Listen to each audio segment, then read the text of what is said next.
Hi అండి.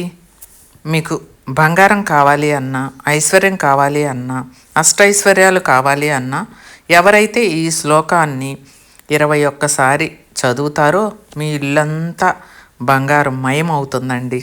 ఎందుకంటే అది నేను నా కళ్ళతో చూశాను కాబట్టి, ఈ మంత్రాన్ని చదివితే ఎంత పవర్ ఉంటుందో నాకు తెలుసు కాబట్టి నేను చెప్తున్నాను. ఆ మంత్రాన్ని ఒకసారి నేను చదివి వినిపిస్తాను. ఓం నమో భగవతే స్వర్ణాకర్షణ భైరవాయ ధనధాన్య వృద్ధి కరాయ శీఘ్రం దేహి వస్రు కురు కురు స్వాహ అనే మంత్రాన్ని ఎవరైతే 21 చదువుతారో వారు ఇంట ఐశ్వర్యాలు వెళ్ళి విరుస్తాయన్నమాట. ఓకే అండి, మీరు ఏ రోజైనా ఉదయమైనా సాయంత్రమైనా ఎప్పుడైనా చదువుకోవచ్చు, ఎన్ని రోజులైనా చదువుకోవచ్చు. వీడియో నచ్చితే ఒక్క లైక్ చేయండి. మీ సపోర్ట్ కోసం నా ఛానల్ని సబ్స్క్రైబ్ చేసుకోండి.